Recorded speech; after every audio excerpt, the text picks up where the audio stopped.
des mammouths et des prédateurs aux mâchoires acérées. Aujourd'hui, le stress existe toujours, mais pour des choses du quotidien et souvent au détriment de notre santé. Partout, notre cerveau voit le même danger que les mammouths ou que les prédateurs aux dents acérées. Maintenant, à nous d'éduquer notre cerveau à comprendre qu'ils ont disparu. Le stress, l'anxiété, la charge mentale, le manque de sommeil sont les causes de beaucoup de maladies et du vieillissement prématuré, accéléré. Nous allons vous donner quelques bases sans aucune prétention d'être exhaustifs et nous espérons que vous y trouverez un peu de ce que vous êtes venus chercher. Maintenant, je vais vous donner quelques instructions. Je vais vous demander d'écrire pendant la conférence 3 choses que vous vous engagez à modifier ou à faire dans votre vie et 3 choses que vous avez compris. Entendu, tout le monde? Donc, 3 choses que vous vous engagez à modifier dans votre vie et 3 choses que vous aurez compris pendant la conférence. Parce qu'en vrai, vous avez toujours su quoi faire, mais sans passer à l'action. Et la connaissance n'est rien sans l'action. La vie est faite de courbes et non d'angles.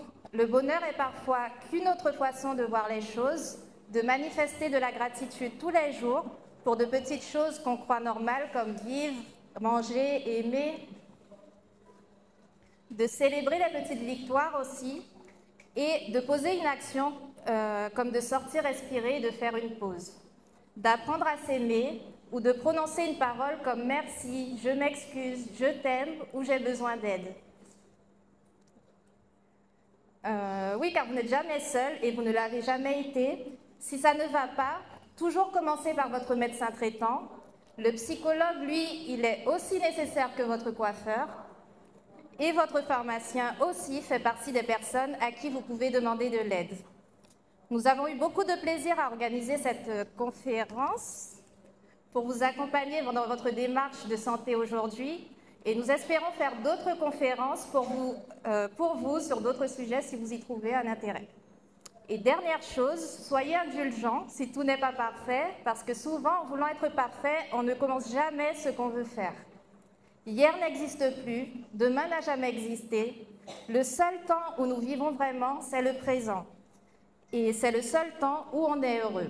Donc je vous souhaite à tous une très bonne soirée et je laisse la parole au docteur Jacques.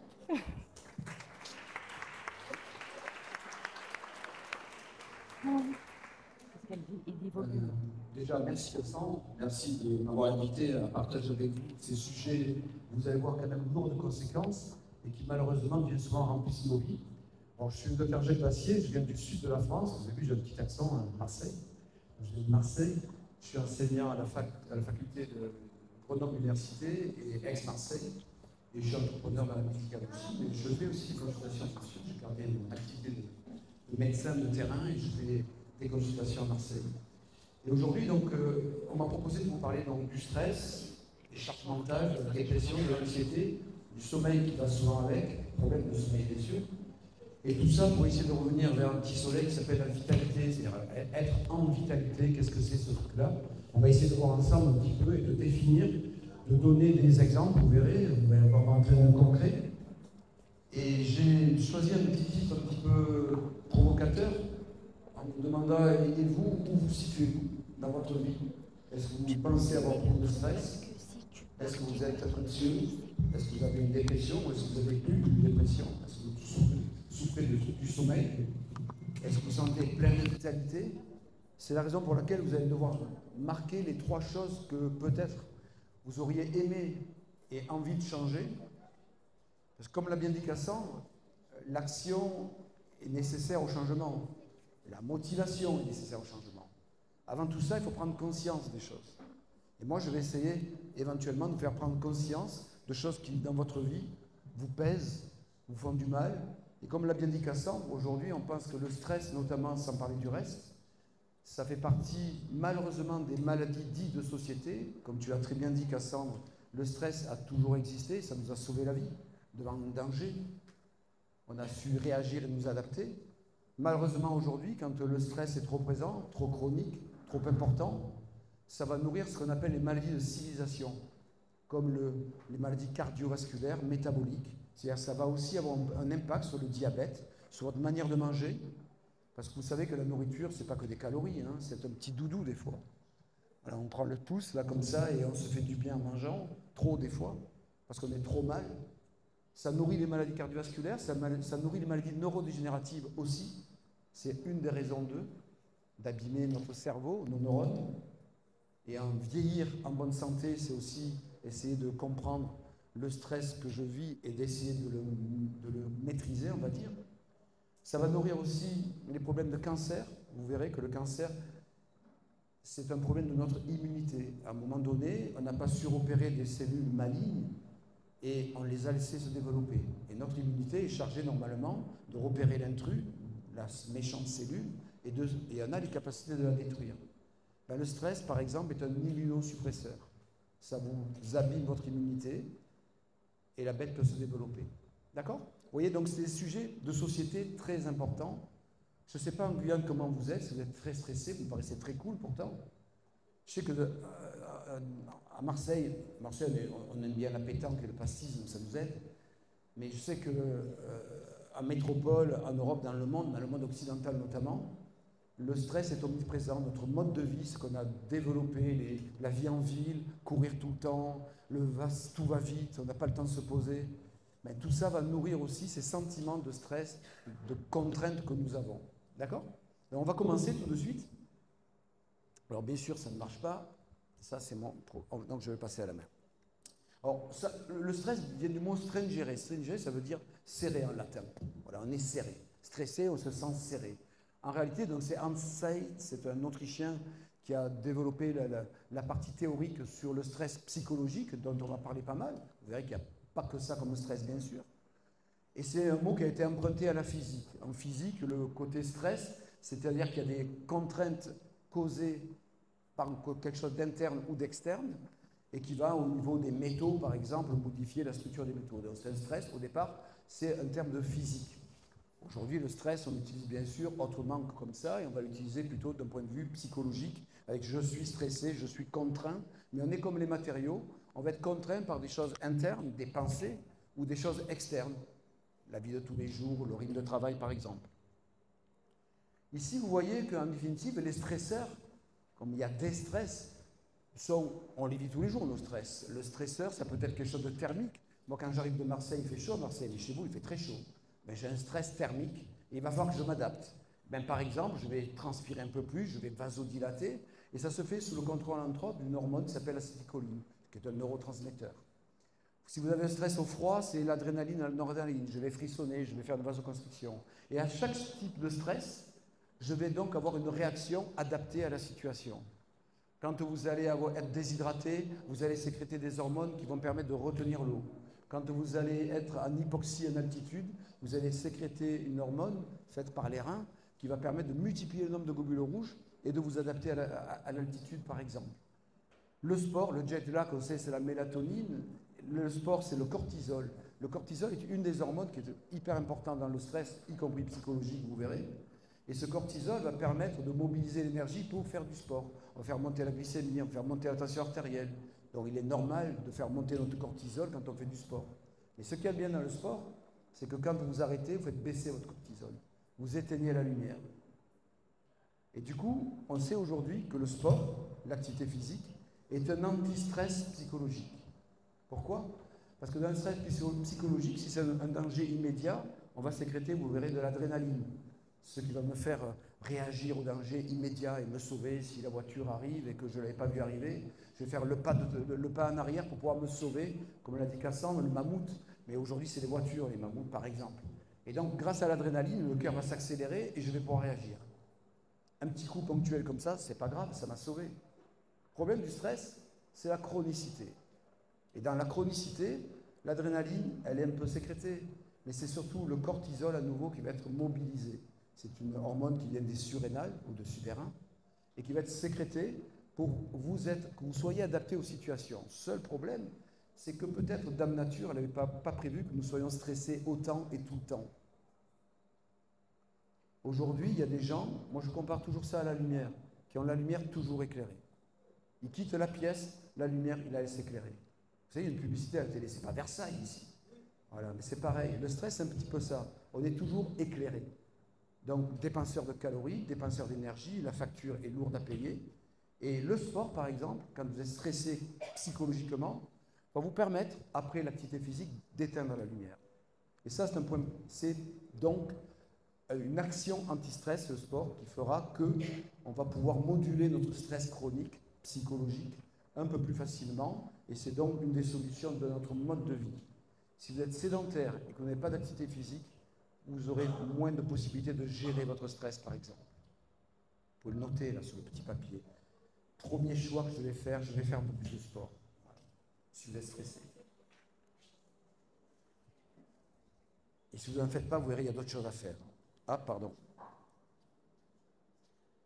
Alors nous, on va s'intéresser bien sûr au côté psychologique. Je vais vous démontrer un petit peu qu'est-ce qui se passe au niveau du corps. On ne va pas faire un cours de biochimie, il y a plein de choses qu'on n'aura pas à retenir. Le but du jeu, c'est de retenir un petit peu ce qui se passe de pas très bien dans votre corps. Toutes les mauvaises régulations qui se font et qui arrivent à nourrir les pathologies dont je vous ai parlé. Quand on parle de stress aigu, ce n'est pas bien grave.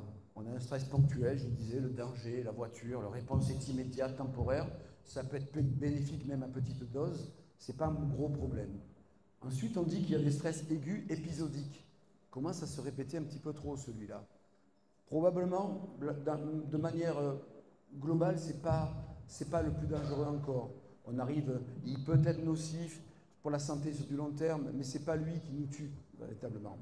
Le vrai problème, donc, c'est ce qu'on appelle le stress chronique, qui est prolongé, qui est constant, et qui peut être dévastateur sur la santé à long terme. Donc ça, vous avez les classifications, et nous, on va s'intéresser à celui-là. Et monsieur Seyes, dont je vous ai parlé tout à l'heure, qui a décrit le syndrome général d'adaptation, il a décrit qu'il y avait plusieurs phases dans ce stress-là. Il y a ce qu'on appelle le stress aigu, il appelle ça la phase d'alerte. C'est ponctuel, encore une fois, ça nous sauve, ce n'est pas un problème. Il y a la phase où le stress va continuer, il devient chronique. Alors, il y a une première phase qu'on appelle une phase de résistance. Et cette phase de résistance, c'est là où la lumière est toujours éclairée. Votre cortisol est toujours élevé. Et la nature, c'est comme votre tableau électrique à la maison. Vous savez, vous avez des disjoncteurs. En cas de surpression, de surtension, ça disjoncte pour pas qu'il y ait d'incendie dans la maison. Mais le corps, il a un petit peu développé dans le temps ce genre de fonctionnement. Et il s'est dit, mais quand la lumière est toujours éclairée, la tension est trop haute, au bout d'un moment, qu'est-ce qu'on va faire? Bon, on va disjoncter de temps en temps. C'est ce qui va se passer un petit peu quand la durée d'exposition est trop longue, vers cette phase d'épuisement. On va disjoncter un petit peu, parce que si on va trop loin, on peut aller vraiment dans les épuisements. Et le stress chronique va nourrir par exemple les burn-out, dont on parle beaucoup, de manière un petit peu exagérée des fois, mais c'est une réalité d'épuisement, de syndrome de fatigue chronique, qui vont être nourris par ces phases de stress chronique et qui vont arriver jusqu'à un épuisement. Et disjoncter, c'est un petit peu ça. Vous verrez que dans cette phase-là, vous voyez que la courbe redescend, le cortisol va chuter. En réalité, bien sûr, on peut s'épuiser par notre sécrétion au niveau surrénalien et au bout d'un moment, on n'a plus assez de sécrétion de cortisol et là, on va être très fatigué. Mais avant ça, et là, je vous demande une petite introspection. C'est une phase d'alarme que vous avez tous certainement ressenti au moins une fois dans votre vie de manière chronique et qui est une phase qui se situe un petit peu ici, là, avant la chute libre. Vous savez, c'est la phase où on a des choses à faire, on arrive à les faire, on arrive à assumer tout le travail qu'on a à faire à la maison, au travail, les courses, on arrive à supporter tout ça. Mais quand on s'arrête, on est extrêmement fatigué. Comme si une chape de plomb vous tombait dessus. Les yeux qui brûlent, vous avez envie d'aller dormir ou de ne plus rien faire. Laissez-moi tranquille, j'ai plus envie de rien faire. C'est ça le début de la phase vers l'enfer qui s'appelle l'épuisement. C'est là que vous devez absolument réagir. Quand vous êtes épuisé, le chemin de remontée est vraiment très très long. Si vous commencez à faire des choses, à changer votre vie, dans la phase où vous sentez que vous commencez à décliner, vous ne tenez pas la distance, là, c'est un peu plus facile à changer encore. Mais c'est à ce moment-là que vous devez absolument faire quelque chose. Il n'est jamais trop tard, mais c'est là que vous allez pouvoir... Parce que vous allez voir, le corps est vicieux. Quand vous faites trop de cortisol, à un moment, le cortisol ne marche plus. On en fait trop, le corps n'écoute plus ce que est censé faire le cortisol. Il est immunosuppresseur à ce moment-là, il est pro-inflammatoire, alors que le cortisol, on le connaît, il est anti-inflammatoire, on l'utilise comme des médicaments pour calmer les inflammations. Ben, quand vous avez un stress chronique, au lieu d'être anti-inflammatoire, il devient pro-inflammatoire. Il va nourrir l'oncogénèse, c'est-à-dire le cancer, le développement du cancer par exemple. Ici, vous voyez que, au-delà du stress, bien sûr, si on regarde de nouveau quel type de stress, quand le stress est faible, c'est même pas très bon pour la santé. Cette partie de stress faible, si vous situez ici, burn-out, je me suis brûlé, et le bore-out, je m'emmerde au travail, je m'ennuie au travail. Et cette non-sollicitation, elle est aussi tout à fait négative. Je meurs à petit feu. Donc, il faut trouver le juste milieu. Ce juste milieu, quand le stress est optimal, ben là, il stimule votre créativité, il stimule votre concentration, il stimule votre corps dans le bon sens. Donc, un peu de stress, c'est pas négatif, c'est même créatif. On a besoin de ça pour faire des présentations, pour faire des deadlines de travail. Un petit peu de stress va me pousser à être créatif, au contraire. Quand le stress est élevé, là, la fatigue peut commencer à croître, la lassitude, la pression est trop forte, et je le vis dans cette zone-là, pas très bien. Et après, comme je vous le disais, on va arriver vers des stress dits extrêmes, c'est les graduations du stress, où là, je vais avoir possiblement des troubles du sommeil à cause de ça, un épuisement, une anxiété, je vais nourrir tout ce qu'on va voir derrière. Un stress, comme ça vous affaiblit, peut vous rendre anxieux. L'anxiété, je vous rappelle, c'est la peur par anticipation. Dans la salle, il y a beaucoup de gens anxieux. Il y a au moins 20% de personnes ici qui ont une typologie un petit peu anxieuse. Donc ils ont peur par anticipation. Avant d'avoir vécu l'objet, il y a une petite crainte. Le stress vous fatigue au point de devenir anxieux aussi. Vous l'avez vécu pendant le Covid. Quand vous allumiez le journal télévisé et que chaque jour on vous égrenait 2000 morts, 3000 morts, 10 millions en Chine, 25 000, on vous a créé un stress et on a rendu des gens anxieux avec ça.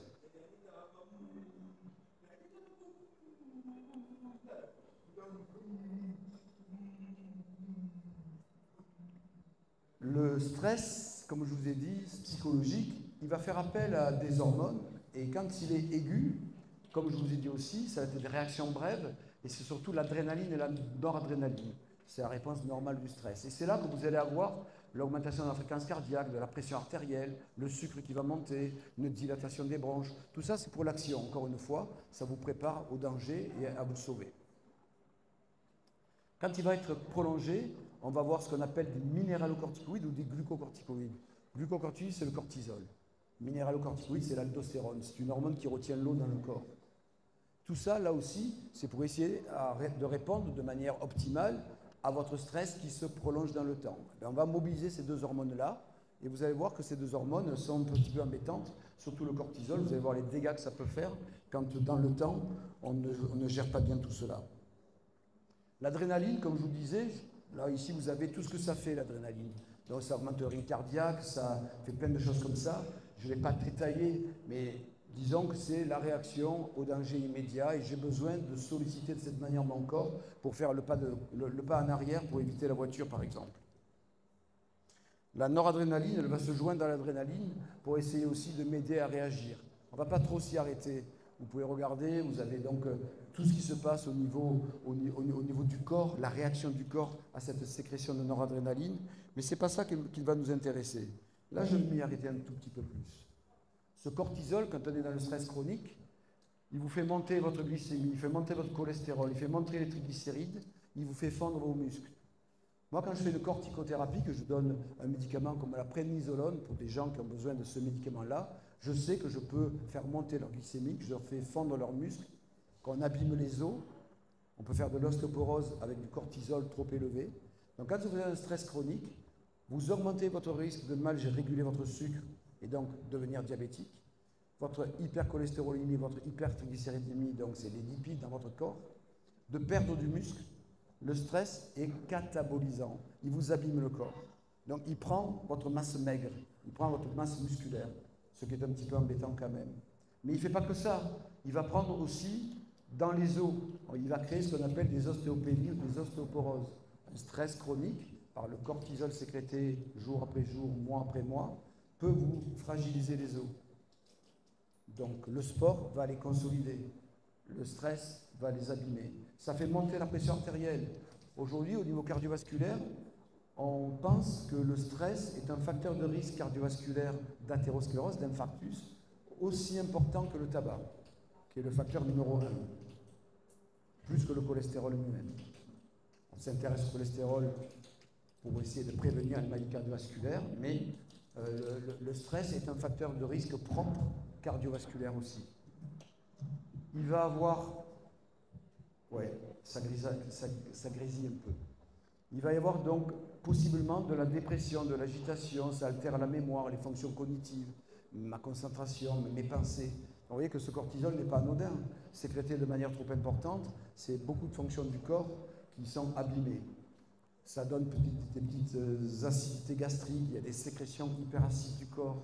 Il peut y avoir une action centrale au niveau de la tête, et au niveau de la tête, ça va dysréguler, par exemple, la thyroïde, possiblement. On sait que parmi vous, il y a des gens qui sont traités par des hormones thyroïdiennes, qui ont eu des hypothyroïdies, qu'on appelle de Hashimoto, qui sont des maladies auto-immunes. On pense comme facteur responsable de l'explosion du Hashimoto dans nos sociétés, il y a probablement le stress, parce qu'il nous perturbe notre immunité, et du coup, on se met à ne plus se supporter. On fait des maladies auto-immunes, retournées contre nous. Vous voyez, ça va loin. Ce stress est une maladie de société aujourd'hui. Décidément, il ne veut pas passer, donc on fait à la main. Je vous ai marqué ici, je vous ai fait une petite animation. Normalement, c'est pour les médecins, tout ça. Mais il m'a semblé intéressant de vous la montrer parce que vous allez voir tout ce qui se passe dans un corps.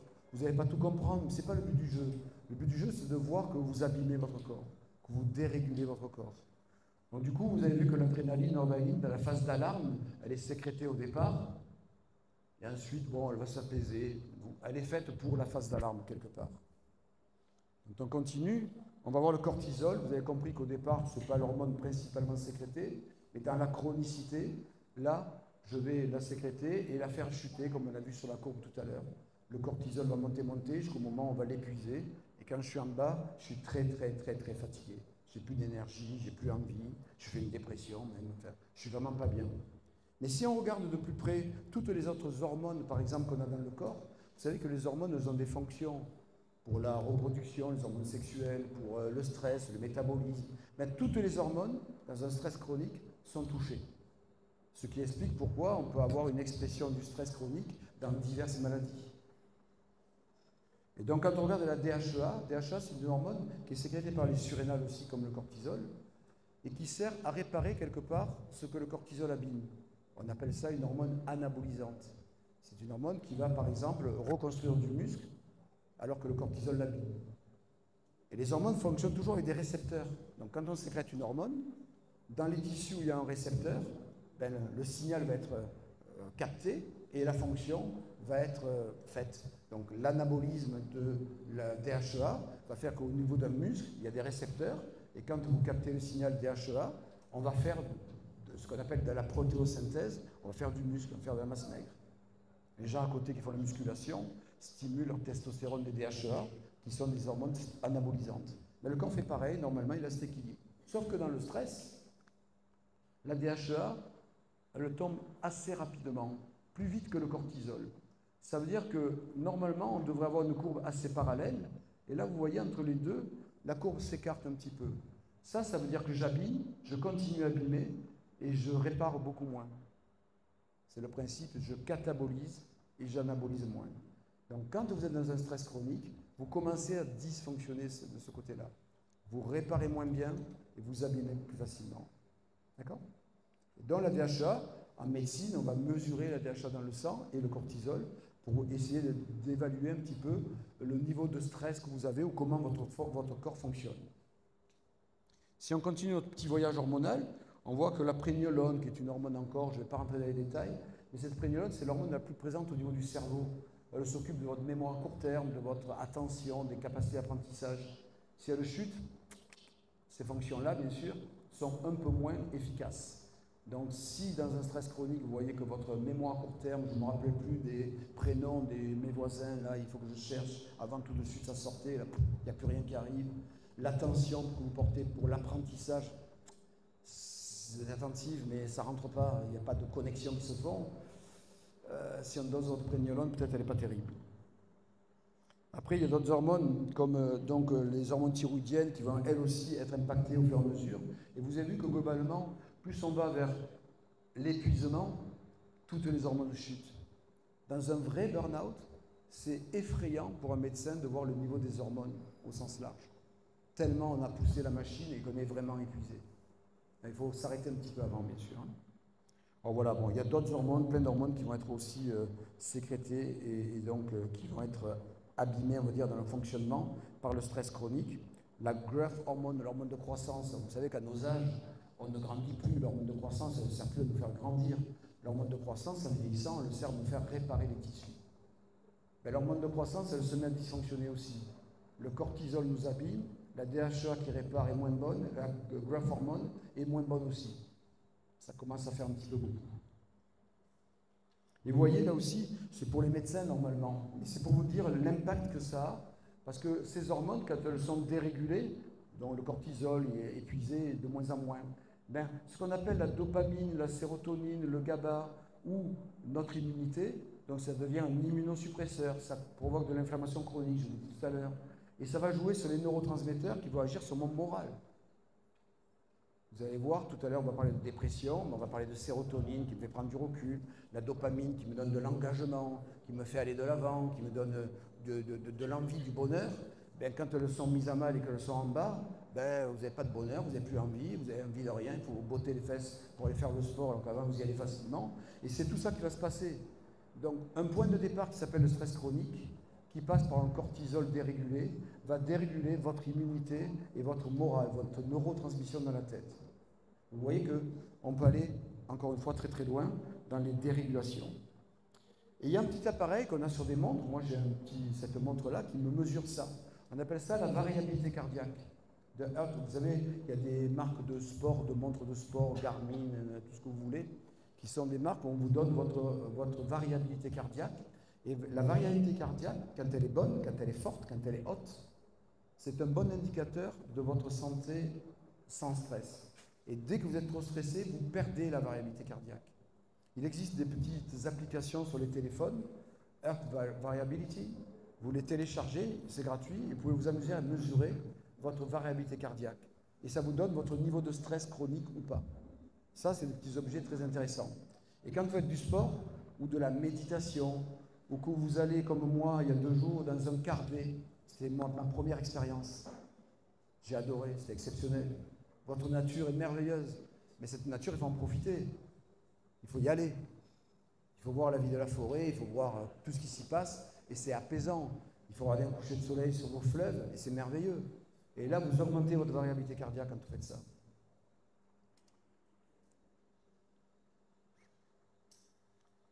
Une fois que vous avez compris le stress, on change de sujet. Et là, c'est presque plus d'actualité parce que c'est ce qui va nourrir votre stress. C'est ce qu'on appelle la charge mentale. Alors, de la charge mentale à la fatigue mentale, il n'y a comme pas, bien sûr, quand ça dure trop, quand c'est trop important. Alors, mesdames, vous êtes plus nombreuses que les hommes ici, vous êtes, je pense, très attentives à ça, parce que ça va vous parler, bien sûr. C'est les Français, parce que ça a été fait en métropole, mais c'est valable dans le monde entier à peu près. 19% des Français estiment souffrir d'un excès de charge mentale. Plus les femmes que les hommes, bien sûr. Je dis bien sûr, parce qu'on vous demande plus de tâches la plupart du temps. Vous êtes maman, vous travaillez, vous faites le ménage, l'homme un peu moins, il va voir ses copains et jouer au boule à Marseille et boire un coup de typhon chez vous peut-être, je ne sais pas. Donc du coup, c'est plus ces femmes qui sont sujettes à la charge mentale de par les mamans Shiva que vous êtes. Vous savez, Shiva, elle a plusieurs bras, hein, pas que 2, hein, 5, 6, 7. Ben, les mamans Shiva, c'est les mamans qui sont sujettes aux charges mentales. Des fois, il faut être vraiment cool pour maîtriser ces charges mentales-là. Donc ça met le cerveau dans cet état-là. Et quand on regarde les statistiques, pour les femmes qui disent avoir une charge mentale importante, c'est quand même une Française sur 4. 7,6 disent qu'elles sont entre 9 et 10. C'est-à-dire qu'elles ont une très grosse charge mentale. Donc ça veut dire qu'il y a vraiment un gros problème de charge mentale et surtout d'intensité de charge mentale. Quand elle est basse, ça passe aux oubliettes. C'est quand elle commence à être importante que vous la ressentez, que vous l'exprimez. Or, pour beaucoup de femmes, 46%, c'est associé à l'arrivée de leurs enfants, parce que ça va faire des tâches supplémentaires, bien sûr. Vous allez devoir faire le reste, plus vos enfants. Pour les hommes, c'est plus l'entrée dans la vie active, dans les études. C'est dans la vie active, quand on va commencer un nouveau job, on a une pression, on a peur, on veut réussir, on veut, et là, c'est un moment de charge mentale plus importante. Quand on regarde toujours un petit peu ce qui se passe, les conséquences. Alors, les conséquences sont nombreuses, mais ce que les gens expriment en premier, ce qu'ils vont ressentir en premier, c'est des tensions dans le couple. Presque la totalité, 92% des femmes, 88%, c'est-à-dire ce charge mentale nous rend irritables. On ne supporte plus rien. On ne supporte plus l'autre. On a tellement de charges qu'une demande de l'autre anodine prend des proportions pas possibles.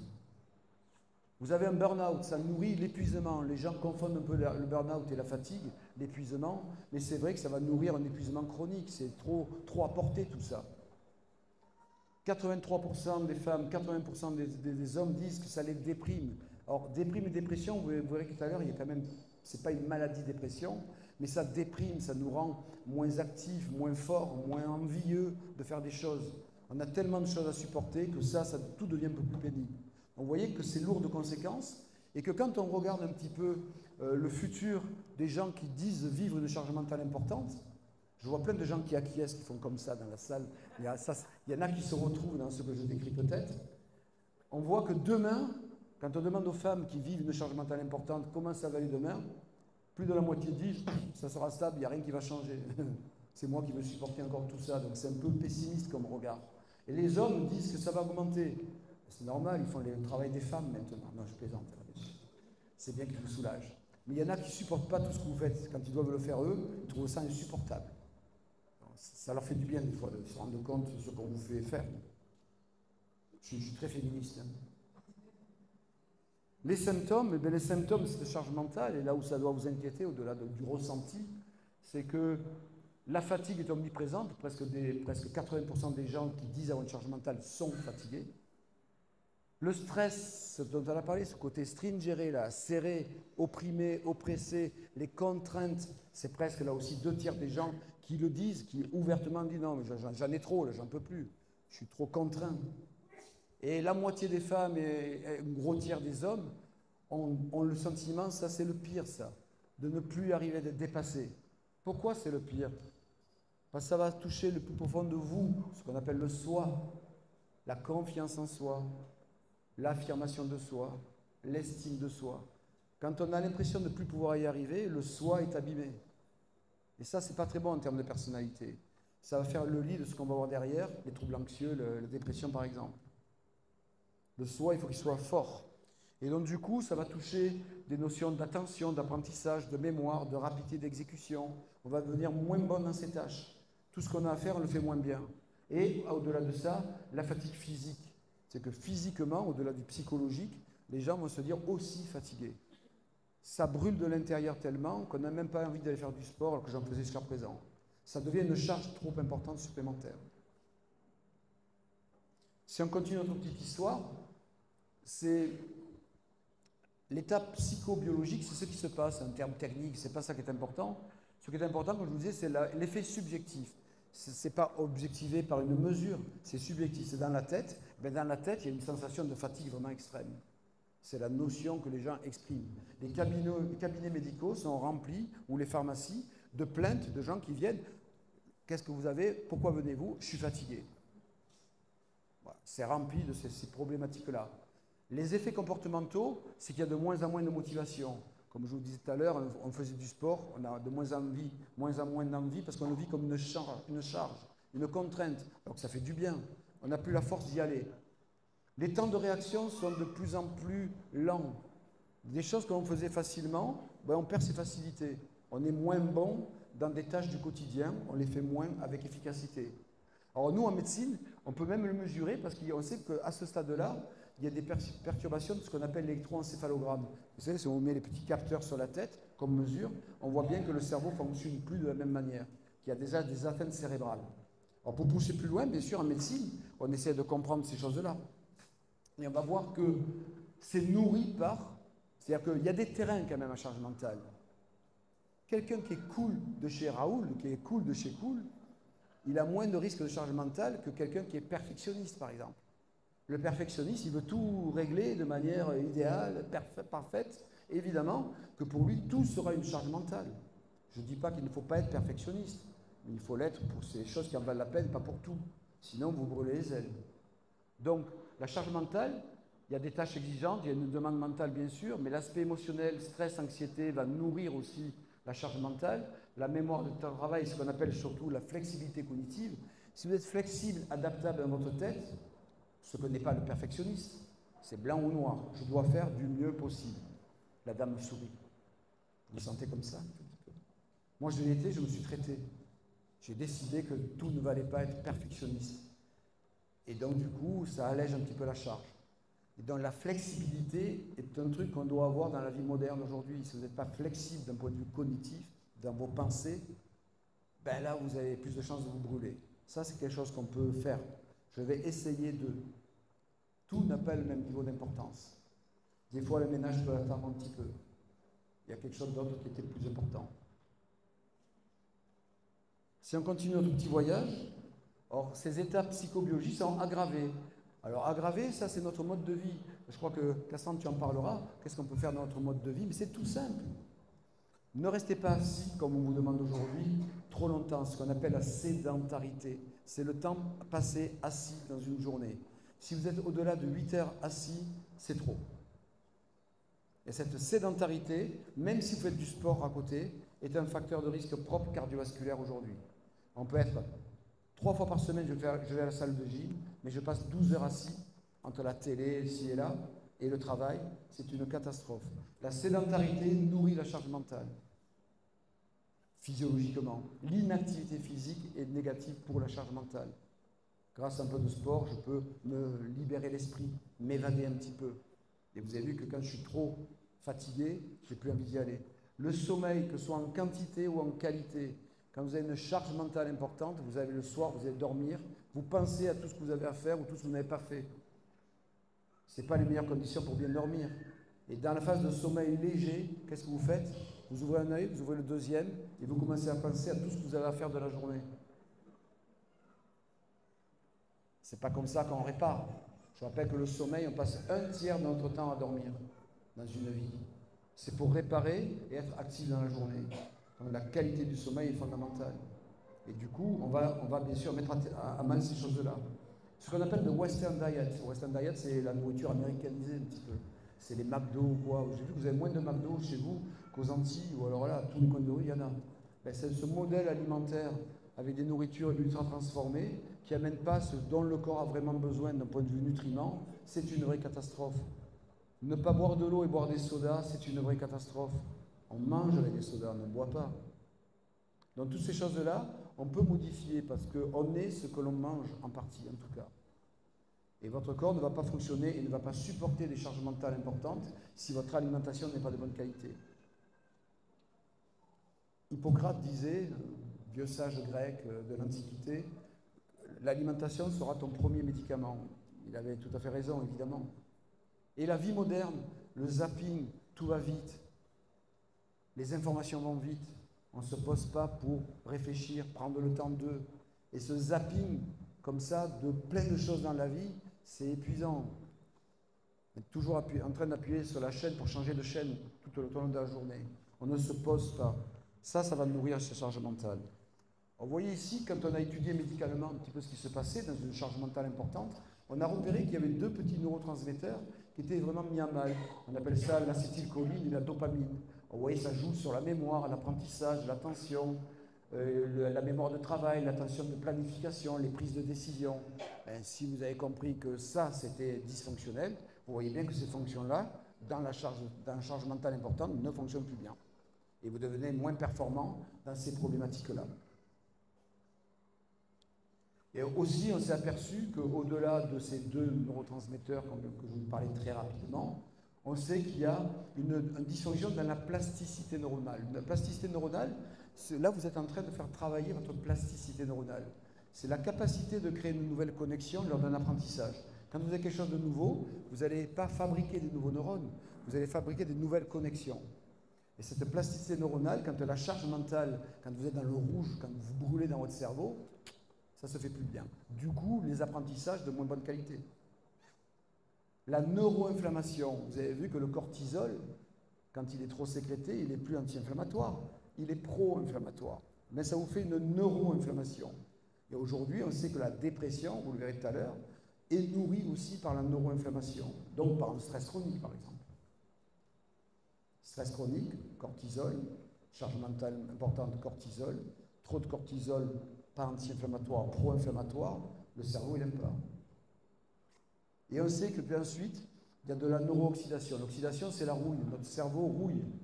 Il s'enflamme et il rouille. Et neuroinflammation, oxydation, ça fait le lit des maladies neurodégénératives.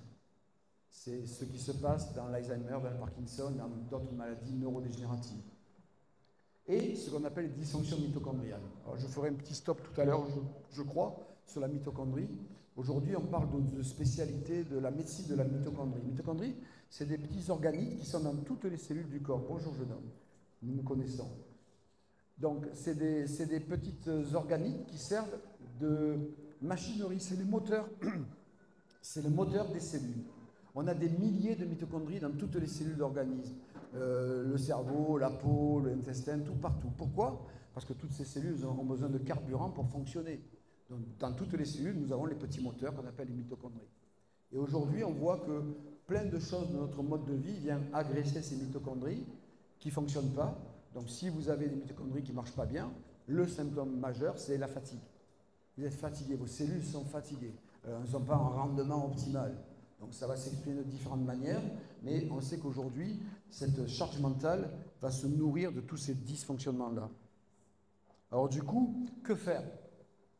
Alors, les astuces envisagées pour limiter, ça c'est un questionnaire, c'est une étude pas de l'Ipsos de 2018-19. On demandait aux gens, mais maintenant vous avez une charge mentale élevée, d'accord, et qu'est-ce que vous aimeriez, qu'est-ce que vous imaginez dans votre vie de tous les jours pouvoir faire pour essayer d'améliorer les choses? 60% des femmes acceptaient de ne pas être parfaites. Les gens s'en rendent compte. Je mets trop d'impact, trop de charge dans mon niveau de prétention, et c'est ça qui me brûle. Donc les femmes, spontanément, pour 2/3, mesdames, vous êtes plus, on est raisonnable, 56% des hommes disaient la même chose. Mais quelque part, les femmes, vous êtes plus raisonnables que nous. Lâcher prise, ça va un petit peu dans le même sens. 2/3 des femmes disent, je vais lâcher prise un petit peu. Je ne vais pas mettre tout au même niveau d'importance. Il y a des choses sur lesquelles je vais mettre moins d'importance. Et là où les hommes n'étaient pas d'accord, c'est que beaucoup de femmes disaient, on va mieux partager les tâches. Alors les hommes, ils rouspétaient un petit peu. Mais non, c'est pas vrai. Parce qu'un homme sur deux était d'accord avec ça aussi. Mais peut-être eux, ils parlaient du travail. Pas du travail à la maison. Votre premier lieu de charge mentale, mesdames, c'est la maison. C'est tout ce que vous avez à faire. Tout ce que vous avez à gérer. L'homme, ça va être plutôt que le travail. C'est de moins en moins vrai, heureusement, mais quand même. Alors, les gens aussi disaient, qu'est-ce qu'il faut faire? Mais il faut faire des pauses. On va éteindre la lumière de temps en temps, là. La lumière est toujours éclairée, allez, j'éteins. Je vais faire du sport, je m'arrête. Mais j'accepte de ne rien faire. Pour un perfectionniste, c'est dur. Hein, il y a toujours quelque chose sur le feu. Hein. J'accepte de ne rien faire. Il y a un écrivain célèbre, Jean d'Ormesson, qui est décédé il n'y a pas très longtemps, qui avait fait un bouquin Éloge de la paresse. Mais c'était superment intéressant. Il démontrait l'intérêt de ne rien faire. On est créatif après quand on ne fait rien de temps en temps. C'est là où le cerveau organise un petit peu les pensées. Et après, bien sûr, Cassandre nous en parlera, il y a la qualité du sommeil, c'est fondamental. On ne doit pas se mettre devant un ordi ou devant la télé le soir ou devant un écran de téléphone et s'endormir à 1h du matin ou 2h du matin devant l'écran. C'est une catastrophe. C'est non physiologique. Il faudrait que tous à 11h du soir on dorme, maximum. Et plutôt pour certains, suivant votre rythme. On est tous différents. On a des gros dormeurs, petits dormeurs. Il y a quand même un minimum de quotas et on sait que le premier sommeil, c'est là où on a le plus de sommeil dit profond. C'est vraiment le sommeil de la réparation. Et ce sommeil profond, il commence à 11h du soir, pas à 2h du matin. Si vous voulez empêcher un enfant de grandir, vous l'empêchez de dormir. Vous inhibez sa growth hormone, son hormone de croissance. Et vous ferez des enfants plus petits. Parce que pendant sa phase de sommeil profond, c'est là où il va grandir, qui sécrète la growth hormone.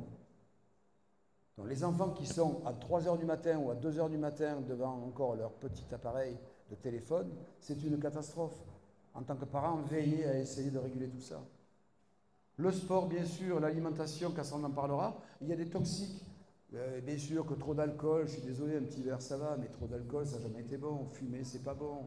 S'intoxiquer au sens large, c'est pas bon, évidemment. Donc tout ça, c'est des choses sur lesquelles on va pouvoir jouer. Si vous avez une charge mentale importante, que vous êtes stressé comme une bête, et que vous pensez vous apaiser, ce que tous nous pouvons faire, par un petit verre, 2 petits verres, 3 petits verres, parce que ça minime, ça me fait du bien.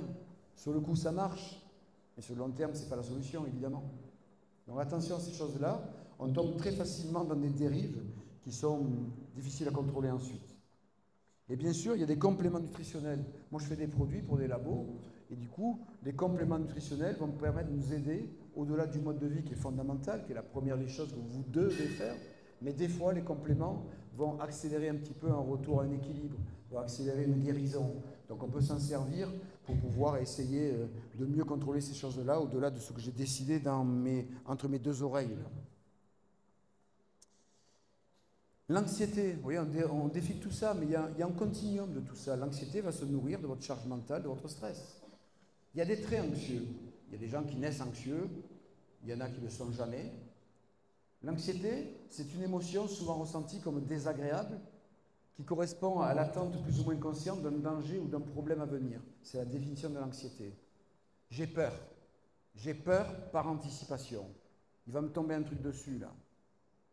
Les phobies, par exemple, la phobie de l'avion, ben les gens disent non, c'est pas possible, vous n'allez pas me faire monter dans ce truc de ferraille qui va voler, c'est pas possible. S'il s'écrase, je suis sûr de mourir. Et les gens ont la phobie de l'avion, peur par anticipation. Alors que c'est plus dangereux de prendre une voiture aujourd'hui que de prendre l'avion. Mais c'est sûr que s'il s'écrase, on a peu de chances de survie. Et donc, on parle d'anxiété, pas cette normalité. Là, c'est normal d'avoir peur. Ça me permet de réagir. Mais devant une souris, bien sûr, c'est pas tellement normal. De monter sur la chaise parce qu'il y a la petite souris, c'est un trouble anxieux. La phobie des souris. Caractère excessif, pathologique, dans différentes situations, c'est l'anticipation excessive, peur sans objet. On parle de personnalité anxieuse. Et là, vous verrez, c'est au moins 20% de la population qui est anxieuse. Et donc, il va développer différents troubles anxieux. Et dans les troubles anxieux, eh bien, il y a ce qu'on appelle l'anxiété généralisée. On est toujours sous tension, toujours avec cette peur excessive. Des phobies spécifiques, phobie de l'avion. Des phobies sociales, des gens qui n'aiment pas la foule. Il y a des gens qui ne sont pas venus, ils auraient aimé venir, mais être dans une ambiance avec une foule comme ça, c'est une phobie sociale. Et qu'est-ce qu'on va penser de moi? Comment on va me regarder? Si on me pose une question, je ne vais pas y aller. Donc voilà, toutes ces choses-là vont nourrir les troubles anxieux, les attaques de panique, les troubles de panique avec ou sans agoraphobie. Tout ça, c'est des classifications de troubles anxieux. Mais tout ça, ça fait partie de ce qu'on appelle l'anxiété, et on l'exprime chacun à sa manière. Par exemple, les stress post-traumatiques. Les gens qui ont vécu à Paris le Bataclan, vous savez, là, ils se sont fait mitrailler dans la salle de spectacle. Ces gens-là qui ont survécu à ça, plein, ne rentrent plus aujourd'hui dans une salle de spectacle. Parce qu'ils ont une phobie post-traumatique de ce qu'ils ont vécu et ils ont peur que ça se reproduise. Ça les a marqués profondément. Quand on regarde ce qu'on appelle l'épidémiologie, c'est-à-dire qui est touché par ces problèmes-là, on voit que malheureusement, là encore, mesdames, vous êtes beaucoup plus touchées. Il y a 2 femmes pour un homme anxieuses. Donc, les femmes sont plus anxieuses que les hommes. Parce que vous avez des responsabilités aussi. Vous portez un enfant, vous devez l'allaiter, vous devez l'éduquer, vous avez des raisons d'être plus effrayé si on ne vous entoure pas bien. Les âges, c'est entre 25 et 44 ans que le pic est le plus important. C'est à ce moment-là, on a un vécu derrière, on a des stress qui s'accumulent, des stress post-traumatiques, et on va exprimer notre anxiété. La prévalence, dans l'année qui vient, 15% d'une population entre 18 et 65 ans fera un trouble anxieux. 15% de vous, dans l'année qui vient, statistiquement, aurez une phase anxieuse. Et quand on regarde dans une vie, 21% des gens, un Français, une personne sur 5, va être dans un trouble anxieux, dans une vie, dans toute une vie, chez les gens entre 18 et 65 ans. Et on voit les pourcentages. Qu'est-ce qui est le plus présent? C'est la phobie spécifique. C'est phobie de l'avion, de la souris, de ci, de là. Enfin, mais encore une fois, c'est tout à fait embêtant. Si en Guyane, vous avez une phobie de l'avion, vous restez en Guyane. Hein, pour sortir de là, comment vous faites? Vous prenez la voiture, à la nage, un bateau peut-être? Compliqué. Donc ça impacte directement sur votre vie, évidemment. Si on continue, le retentissement de l'anxiété, ben, il est partout, dans votre vie sociale, dans votre vie familiale. Qu'est-ce qu'on fait quand on a peur? La première des choses, on fait de l'évitement. On va éviter certaines choses. Il y a plein de choses, vous allez vous pourrir la vie quand vous êtes anxieux, sur plein de choses de la vie, parce que vous allez faire de l'évitement, que ce soit au niveau familial, professionnel, que ce soit à tous les niveaux. L'évolution est souvent chronique, avec des fluctuations, des intensités. On s'apaise un peu, vous partez en vacances, tout va bien, le monde est merveilleux, vous l'êtes un peu moins. Mais vous rentrez à la maison, bam, toutes les charges s'accumulent et de nouveau ça repart. Donc c'est une évolution un petit peu en dents de scie, évidemment. Alors cela ressemble à un trouble anxieux, oui, voilà, toutes ces choses-là, ça ressemble à des troubles anxieux. Et là aussi, on a étudié qu'est-ce que c'était que l'anxiété, on a essayé de comprendre pour trouver des solutions, bien sûr. Alors, ce qu'on appelle les schémas de la neurobiologie, de la genèse de l'anxiété, on sait qu'il y a une part de génétique. On a des parents anxieux, ils le transmettent à leurs enfants génétiquement par leur ADN. Mais on sait qu'aussi il y a l'environnement. Quand on a vécu des traumatismes, eh bien sûr que cet environnement, on peut vous rendre anxieux, les stress post-traumatiques. Et il y a les schémas cognitifs. Il y a des gens qui ont des modes de pensée qui les rendront plus facilement anxieux que celui qui a peur de rien. L'aventurier qui a peur de rien, il ne va pas éviter, mais il va partir à l'aventure. Il y en a qui ne sortent jamais de la maison, ils ne partent pas à l'aventure. Ces schémas cognitifs hyper protecteurs les empêchent de faire plein de choses dans leur vie. Alors c'est l'exagération des mécanismes d'adaptation, c'est la perte de flexibilité globalement. Quand on regarde un petit peu d'un point de vue médical, on va disséquer le cerveau, et quand on regarde le cerveau de quelqu'un d'anxieux, ben on s'aperçoit que tout ce qui est GABA, dopamine, sérotonine, on appelle ça des neurotransmetteurs inhibiteurs, ça va apaiser, ça fait prendre du recul. La dopamine, elle est dans un certain sens inhibitrice, on la considère comme plutôt de donner l'énergie pour avancer, mais d'un point de vue physiologique, elle est inhibitrice. Oubliez ça. Et l'adrénaline, ces choses-là vont être mises en route dans l'anxiété. Le côté, par exemple, GABA. Le GABA, vous le connaissez ici. Le GABA, c'est les médicaments que vous prenez peut-être, les anxiolytiques. Ils sont GABAergiques. Ils vont stimuler le GABA qui va vous inhiber, qui va vous apaiser. C'est le Lexomil pour dormir, c'est le Xanax pour ne pas être anxieux. Ça, c'est des médicaments. Mais il existe des compléments nutritionnels qui ne sont pas des médicaments et qui vont permettre aussi d'appuyer sur le bouton inhibition. Et après, on peut le faire par du mode de vie, bien sûr, par un travail avec une psychothérapie, par exemple. Vous allez pouvoir le faire. Donc ces choses-là, c'est ce que nous, en médecine, on va essayer de comprendre pour offrir des solutions au-delà du mode de vie, médicamenteuse ou par des compléments nutritionnels. On va jouer sur ces axes-là. Vous le voyez ici, c'est tout ce qui rentre en compte dans la partie anxiété, la noradrénaline qui est trop excitée, le GABA et la sérotonine qui sont trop basses. La sérotonine vous permet de prendre du recul. Et le GABA, ça vous baisse la lumière. Ben voilà, ça marche moins bien. Donc du coup, il faut le mettre par l'extérieur. On va appuyer par le médicament sur la lumière. Et ici, vous voyez, c'est quelque chose de nouveau en médecine, ce qu'on appelle le microbiote. On s'est aperçu que le microbiote, nos petites bactéries qu'on a dans le ventre, quand elles ne sont pas en bon équilibre, elles peuvent nourrir votre anxiété. Vous vous rendez compte? Ce qu'on a dans le ventre dépend aussi de ce que vous mangez en partie. Ce qu'on appelle des prébiotiques, des fibres que vous consommez par exemple. Donc, vous voyez que tout ça devient complexe quand on comprend mieux ce que c'est que l'anxiété. Évidemment, on voit des solutions, mais on voit aussi la complexité en fonction de chacun. Et d'arriver à individualiser, ce n'est pas toujours facile, bien sûr. Alors, le diagnostic, il n'y a pas de prise de sang pour l'anxiété, c'est clinique, la peur par anticipation. C'est le médecin qui doit bien comprendre, le thérapeute, et donc on va comprendre la peur que vous avez des phobies, que vous avez ci, que vous avez là, donc c'est purement clinique. Pas de biologie, pas d'examen d'IRM, ça ne sert à rien. Et le problème qu'il y a, c'est qu'il y a souvent l'existence concomitante ou l'apparition de ce qu'on appelle des comorbidités, avec la première des choses, la dépression. C'est pour ça qu'on a des troubles souvent anxio-dépressifs. Et donc les gens vont avoir un anxiolytique et un antidépresseur. La dépression, on va la voir tout à l'heure. Mais rappelez-vous, l'anxiété, c'est la peur par anticipation. Ça n'a rien à voir avec une dépression. La dépression, c'est autre chose. C'est peur par anticipation. Et je fais de l'évitement. Et on va avoir des somatisations. Je pense que vous avez peut-être parmi vous des gens qui ont eu un enfant phobique scolaire. Qu'est-ce que c'est que la phobie scolaire? C'est que j'ai peur de ne pas réussir, comme nos grondes, de ne pas réussir mes examens. Première expression de la phobie scolaire, c'est le mal au ventre. Le matin, l'enfant se lève, il a mal au ventre. On croit que c'est l'appendix, que c'est ci, que là, on les amène aux urgences, on les fait... C'est une phobie scolaire, hein. C'est un trouble anxieux. Il y en a même qui ont été opérés de l'appendice pour ça. Ça n'a pas calmé la phobie scolaire. Et si on regarde les symptômes, je vous les fais défiler rapidement, il y aura des symptômes, on va somatiser, donc mal au ventre, la digestion, la respiration, des crises d'asthme, on peut faire plein de choses. Lorsqu'on a une attaque de panique, par exemple, on a tout le corps qui va parler, et c'est là où c'est difficile pour le médecin, parce que le médecin, il y a quelqu'un qui vient avec une plainte somatique, organique. D'abord, il faut éliminer quelque chose de grave au niveau organe, et après dire, bon, ben, peut-être c'est le stress, c'est l'anxiété. Donc il faut arriver à serrer les choses, c'est souvent des pièges pour les médecins. Il peut y avoir un vrai problème organique, mais ça peut être que nourri par un trouble anxieux, par exemple. Les troubles du sommeil sont omniprésents dans l'anxiété. L'anxieux, il peut y avoir une anxiété de performance. Je suis anxieux, mais quand je vais aller au lit, j'ai peur de ne pas trouver le sommeil. Je ne suis pas dans un état de relaxation qui va me permettre de le trouver. Et donc cette peur, cette énergie fait que le sommeil, je vais avoir du mal à le trouver. Et là, ça devient compliqué. On a des solutions, heureusement, comme de la mélatonine, par exemple, en spray ou en comprimé.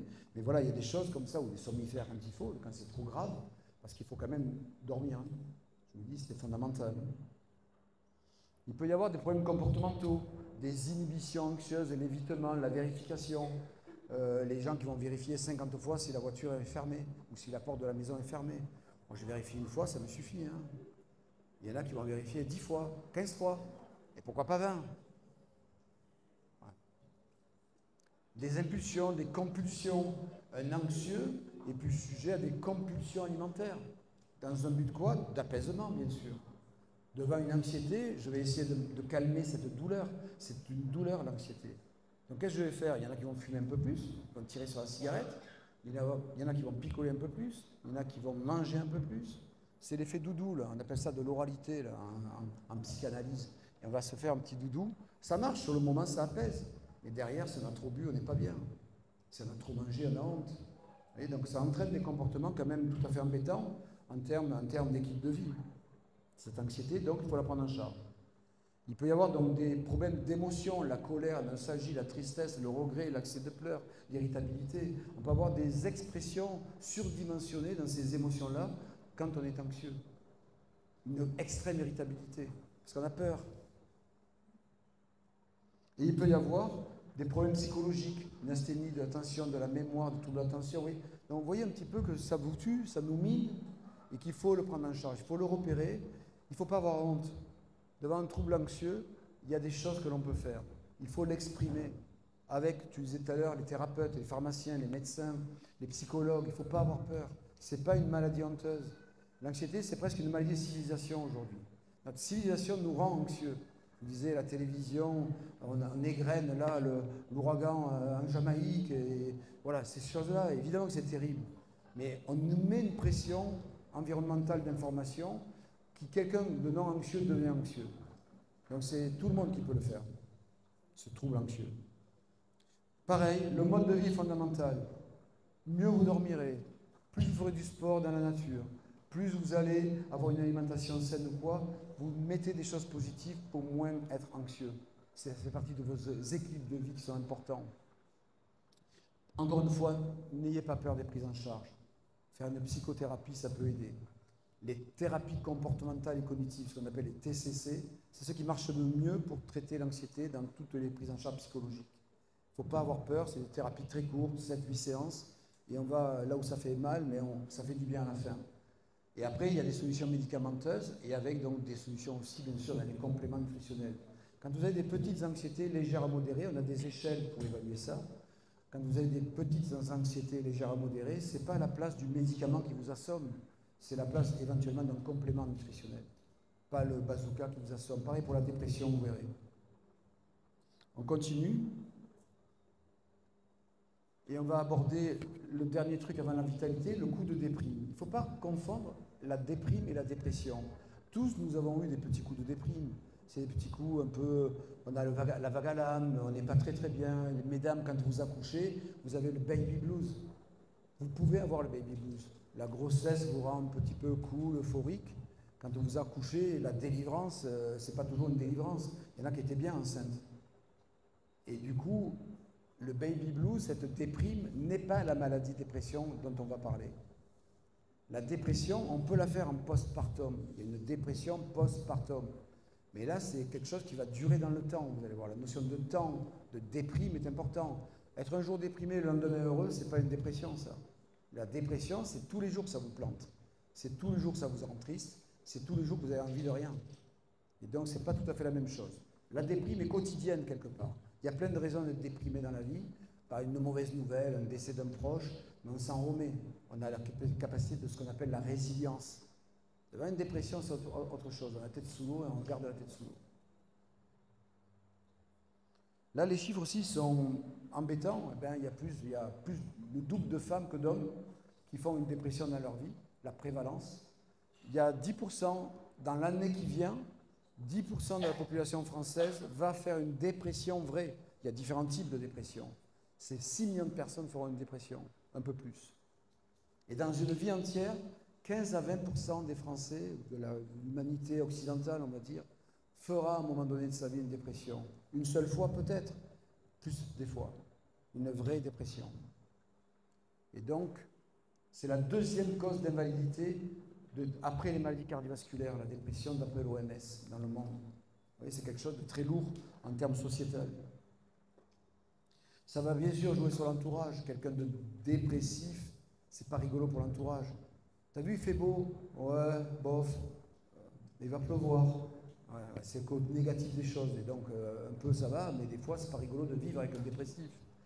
Sur la santé somatique, ça va nourrir les maladies. La dépression va enclencher le levier d'autres maladies possiblement. Le problème de la dépression, c'est que certains, c'est tellement une souffrance qu'ils se disent la vie ne vaut pas la peine et il va y avoir des risques suicidaires. Et malheureusement, on le voit chez les adolescents parce que c'est une vraie souffrance. Et en termes de coût sociétal, la dépression, mais les arrêts de travail et tout le reste, c'est extrêmement lourd. Après, comme je vous disais tout à l'heure, c'est souvent associé à une anxiété. On est anxio-dépressif. Mais là où je vais vous donner quelques éléments vraiment importants pour vous ou votre entourage, c'est par exemple quand on prend les adolescents, il y a plus de comportements violents ou de phobies scolaires. Mais des fois, c'est des dépressions masquées. L'enfant va l'exprimer par des comportements violents, un mal-être. On ne comprend pas, mais d'où il sort celui-là? Et c'est une dépression qu'il a. Il a mal vivre. Chez la personne âgée, c'est le repli sur soi. Quand dans vos entourages, vous avez des personnes âgées qui vont moins répondre aux sollicitations, qui vont se replier, qui vont s'enfermer, ça peut être un symptôme dépressif de la personne âgée. Eux, ils ne vont pas aller exprimer sur tous les toits. Ils vont se renfermer sur eux-mêmes. Le baby blues, je vous en parlais, et c'est la vraie dépression du postpartum. C'est 10-15 jours après la naissance, et cette dépression, elle est quotidienne pendant des semaines et des mois, des fois. Ce n'est pas 3 jours où je n'ai pas le moral. Et là, il faut la prendre en charge. On a des nouvelles prises en charge tout à fait intéressantes. Il y a des gens qui font des dépressions saisonnières. Ici, vous n'avez que 2 saisons, globalement. En métropole, les 4 saisons, en fin d'hiver, quand on n'a pas trop de soleil, il y a des gens qui font des dépressions saisonnières. Ils ont besoin de partir en vacances au soleil parce que c'est eux qui viennent chez vous, parce que les journées trop courtes leur tapent sur le moral. Quand vous avez un individu a 2 à 4 fois plus de risques de présenter un trouble dépressif caractérisé au cours de sa vie lorsque un de ses parents a eu une dépression, des antécédents dépressifs. Donc vous voyez, quand dans votre famille, il y a eu des dépressions vraies dans la famille, parents, grands-parents ou quoi, vous avez un peu plus de risque de faire une dépression parce qu'il y a une part de génétique aussi. On sait que ça peut jouer sur certains neurotransmetteurs et on n'est pas tous égaux devant le regard qu'on porte sur la vie aussi. La neurobiologie, la génétique propose, mais l'environnement dispose. Ce qui est toujours réconfortant dans la vie, c'est que peut-être j'ai une prédisposition génétique, mais suivant ce que je fais de ma vie, je peux changer les choses. C'est pas écrit que je vais être dépressif. Si je développe un tissu social avec plein d'amis, une vie active, une nourriture saine, pleine d'oméga 3 dont tu vas parler peut-être, et ainsi de suite, j'aurai moins de problèmes, moins de risques de développer ma dépression. Et on voit que tout ça va se marier. La dépression, il y a aussi de l'inflammation, il y a aussi de la neuroplasticité qui est altérée, il y a aussi des défauts de neurotransmission. Et là, c'est notre rôle, nous, de médecins, de comprendre ce qui se passe et on va vous proposer des solutions adaptées par des médicaments ou des compléments nutritionnels. Quand on parle de dépression véritablement, on dit qu'il y a une tétrade, il y a des signes obligatoires. Ce qui est important, c'est au-dessus, j'ai une humeur triste. D'autres rigolent, moi ce truc-là, ça ne me fait pas rigoler, je suis triste. Et j'ai un regard un petit peu pessimiste par rapport à l'avenir. Mais je vois les choses un petit peu noires par rapport à l'avenir, je n'ai pas d'optimisme. Et il y a ce qu'on appelle l'anédonie. L'anédonie, j'ai la perte de plaisir, la perte d'envie et de plaisir. Si vous vous sentez triste quotidiennement, que vous voyez l'avenir très sombre, et que vous avez une perte d'envie sur les choses habituelles que vous aimiez faire et qui vous bottez les fesses, si en plus vous êtes fatigué, ça commence à ressembler à une dépression. Légère, modérée, importante. Il y a des questionnaires que votre médecin, votre pharmacien peut vous faire faire, et on voit le degré de dépression, et en fonction du degré, on a des solutions. Mais devant ces symptômes-là, n'ayez pas peur, n'ayez pas honte, on en guérit, mais souvent il faut être accompagné. Alors les questionnaires, on les voit là, on a des questionnaires qu'on appelle le BDI, l'HAD, et on va voir votre niveau de dépression, par exemple, ça peut nous aider en pratique quotidienne, et les solutions seront toujours les mêmes. Le mode de vie est fondamental, comme je vous disais, la vie sociale aussi, donc faire du sport en groupe, c'est un antidépresseur, évidemment. Le sommeil est fondamental, et ainsi de suite. Donc on revient aux mêmes choses que l'anxiété, et éventuellement les compléments nutritionnels, et c'est les choses qu'on doit donc en premier lieu évaluer. J'ai ça, et qu'est-ce que je vais faire pour essayer d'en sortir? On va finir avec la vitalité. Qu'est-ce que c'est que la vitalité en réalité? La vitalité, on a tous envie d'être en vie, avec plein de vitalité, plein d'énergie, plein de force. On va voir un peu de ça. Alors la définition, c'est la capacité d'un organisme à maintenir son énergie, son équilibre, son adaptabilité. Le corps a un principe, c'est qu'on doit être toujours adapté aux situations, au froid, au chaud, au stress, pas au stress, au sport, ainsi. On est des êtres adaptables. Si on perd cette adaptabilité, évidemment qu'on va perdre de la vitalité. Dans certaines situations, on sera fatigué. Donc du coup, voilà, c'est ça. Et c'est une dimension physique, mentale, immunitaire. Il y a tout qui rentre en jeu pour parler de vitalité. Alors, il y a 3 piliers, dit-on, classiquement dans la vitalité. C'est la production d'énergie, c'est le métabolisme, et c'est là qu'interviennent les petites cellules dont je vous parlais tout à l'heure, les mitochondries, qui sont chargées de faire le carburant pour les cellules. Donc, c'est souvent des dysfonctionnements au niveau de la mitochondrie quand on perd de vitalité, notamment quand on est fatigué, quand il y a des choses qui n'ont pas d'énergie suffisante pour fonctionner. On va exprimer ça pour dire « ouais, j'ai moins la pêche ». Marcel dit ça. Il dit j'ai moins la pêche. Moins la pêche, c'est une perte de vitalité souvent. Après, à moi de savoir pourquoi. La communication, les hormones, les neurotransmetteurs. Vous avez vu les hormones, les neurotransmetteurs dans le stress. Évidemment que quand vous avez un stress chronique, votre vitalité due à vos hormones, à votre neurotransmission ou à votre immunité va être mise à mal. Quand vous avez un stress chronique, non seulement vous serez fatigué, mais vous allez avoir une perte d'immunité. Vous êtes dans un climat d'immunodépression. Vous attrapez tout ce qui passe. On peut faire des zonas, on peut faire plein de choses comme ça. Votre immunité est moins bonne. C'est une perte de vitalité, bien sûr. On a perdu l'adaptation à ces phénomènes-là. Et donc, l'immunité, on vient de parler. Et je ne sais pas si vous connaissez le mot d'homéostasie. L'homéostasie, c'est le grand principe de régulation pour maintenir des constantes dans l'organisme. Par exemple, on a l'homéostasie de la tension artérielle pour être dans une tension normale, l'homéostasie du glucose dans le sang. Donc, on a plein de systèmes de régulation pour maintenir quelque chose de normal, qui fait comme ça, mais qui est autour d'une ligne de base, comme ça, ce qu'on appelle les principes d'homéostasie. Et donc le grand principe de vie et de vitalité, c'est que je peux m'écarter de cette moyenne, mais je dois pouvoir y retourner. Et voilà. Et donc quand je fais comme ça autour d'une ligne, c'est bon.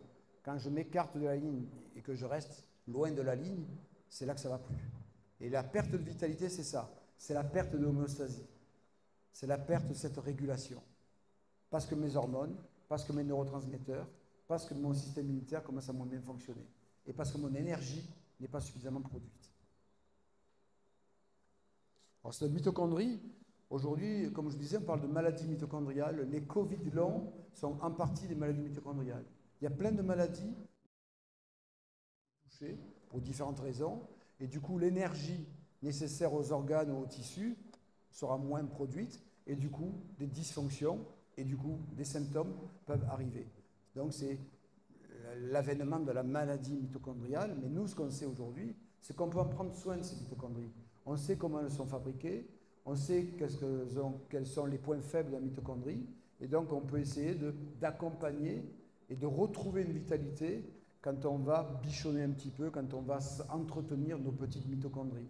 Et on a des compléments nutritionnels, notamment, qui se chargent de faire ça. Et si elle dysfonctionne, ça va nourrir cette fatigue chronique, ça va nourrir un vieillissement prématuré, et ça va être ce qu'on appelle faire de l'immunodépression. Quand on parle de vieillissement, on étudie beaucoup le vieillissement aujourd'hui. On a ce qu'on appelle en anglais les hallmarks du vieillissement, c'est-à-dire les caractéristiques du vieillissement. On en avait 9, on en a 12 aujourd'hui.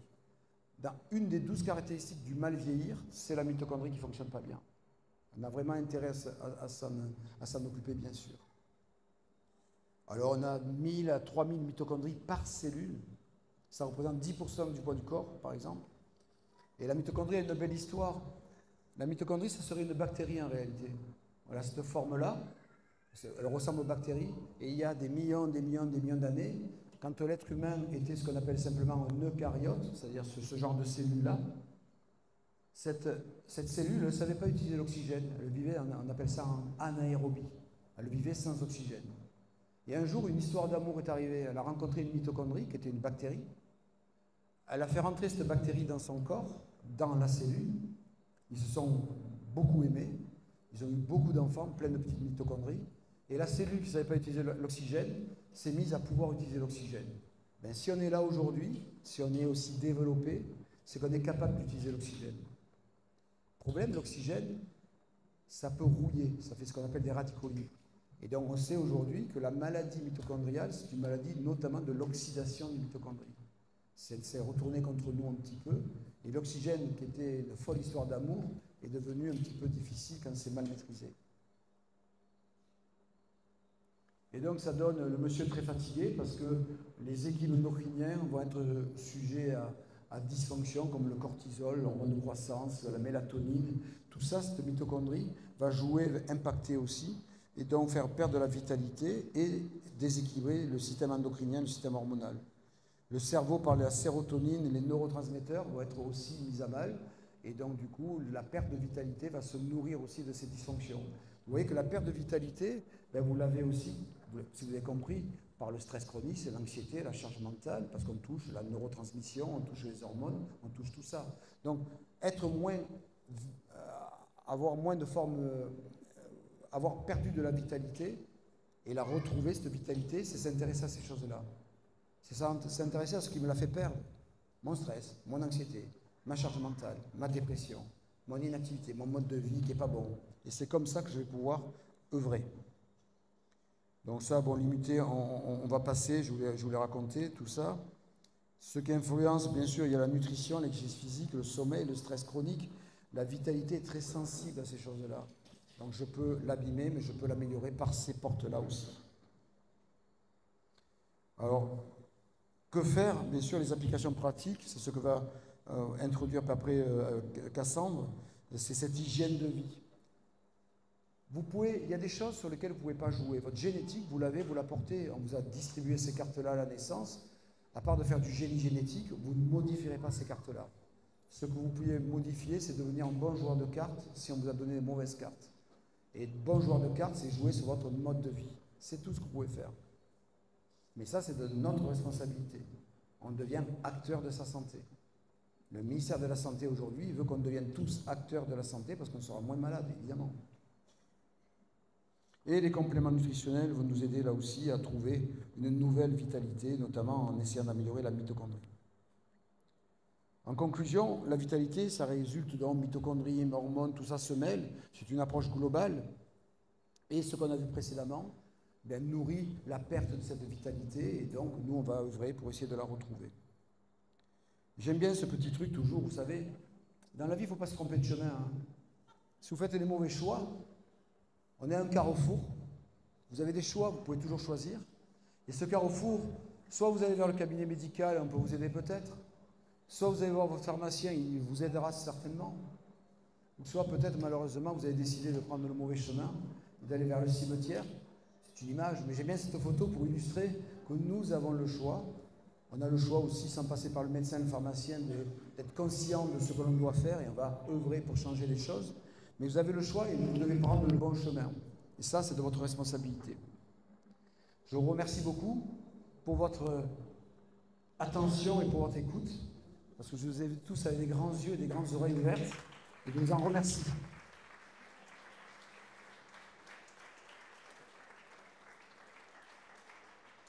Alors, les questions seront après, pour ceux qui veulent poser des questions, et on aura tout le temps que vous voulez, si ce n'est pas tout fatigué, pour répondre à ces questions. Je passe la parole à Dorothée. C'est bon. Qui va se présenter. Bonsoir, vous tenez le coup, ça va? Vitalité? Impeccable? Je vais être brève, moi je ne vais pas durer aussi longtemps. En fait, moi je suis déléguée du laboratoire TerraScience. Je suis basée, je travaille sur la Martinique et sur la Guyane. Et je représente donc ce laboratoire qui est fondé et dirigé par le docteur Jean-Pierre Agara. Il faut savoir qu'on est encore un des seuls laboratoires aujourd'hui à avoir un médecin comme dirigeant. Ce laboratoire existe maintenant ça va faire bientôt 30 ans. Nous sommes internationaux, donc nous sommes en France, en Belgique, au Luxembourg, en Espagne, en Italie, ou en Pologne, en République dominicaine, etc., etc.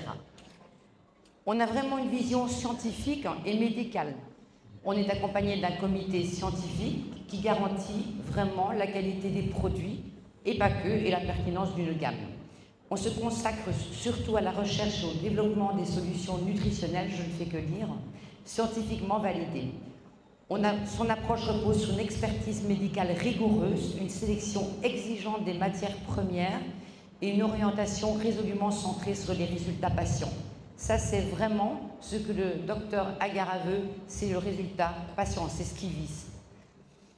Le laboratoire s'inscrit dans une démarche vraiment d'excellence scientifique et humaine. Son ambition est d'apporter à chaque patient une prise en charge personnalisée, sûre et efficace grâce à des produits respectueux de l'organisme et soutenus par des preuves scientifiquement solides. Donc c'est l'alliance de la rigueur médicale, de la naturalité, de la performance nutritionnelle au service du bien-être et de la santé durable. Voilà. Ah mais je suis pas trop...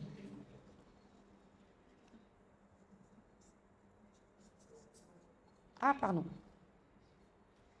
Ça vous montre, je vais passer très très vite, c'est pour vous montrer nos engagements et nos qualités. Ça vous prouve en fait que les compléments de micronutrition sont vraiment des compléments qui n'ont pas de toxines, qui n'ont pas de métaux lourds, qui n'ont pas de colorants, qui n'ont pas d'édulcorants. On ne travaille pas l'animal, on travaille le végétal. C'est pour vous montrer la pureté des compléments alimentaires, garantie. L'exercice. Alors, on commence avec nos compléments micronutritionnels. On veut vraiment viser la bonne santé dès le plus jeune âge, dès le fœtus jusqu'au vieillissement. On va prévenir, on va entretenir, on va retrouver la santé, on va optimiser la santé. Donc on est vraiment là en accompagnement de, évidemment, il ne faut pas oublier la vie saine, il ne faut pas oublier la bonne alimentation, mais ça c'est le rôle de Cassandre, mais ça va complémenter et supplémenter, ça peut réellement vous aider. Là maintenant je vais vous démontrer quelques produits par rapport à ce que le docteur Bassier vous a présenté. Donc nous avons un produit qui s'appelle Relax, qui est pour le stress et la fatigue. Vous savez que chaque stress engendré, ça occasionne des fuites de magnésium. Quand vous êtes stressé, il vous l'a bien dit, vous êtes fatigué. Vous savez, je suppose que vous avez déjà beaucoup entendu parler du magnésium. Attention, il y a plusieurs sortes de magnésium. Il faut que vous absorber des magnésiums de bonne qualité, c'est-à-dire des magnésiums qui ont une très haute biodisponibilité et qui ont une bonne tolérance digestive pour ne pas avoir de problème. Donc là, en fait, on a mis deux magnésiums dans ce produit qui sont le glycérophosphate et le citrate. Et le citrate, c'est un magnésium alcalinisant. Ça veut dire qu'il va vous éviter d'avoir des crampes musculaires. Et aussi, on a mis du bacopa, mais pas que, hein, je ne vais pas tout citer tous les éléments. Et c'est en fait, on évite les fuites de magnésium en vous apportant le calme, en vous évitant le stress, pour éviter les fuites de magnésium en apportant du magnésium. Est-ce que c'est clair par rapport à comment je l'explique? parce que parfois je parle belge un peu. Hein. Alors, la posologie, c'est 3 comprimés par jour, un matin, un midi, un soir. Si vous êtes comme moi, je ne prends jamais de comprimés le midi parce que je suis sur la route, etc. Mais je prendrai 2 comprimés le matin et 1 comprimé le soir. Mais celui du soir est très important pour préparer votre sommeil, pour préparer votre mélatonine. D'accord?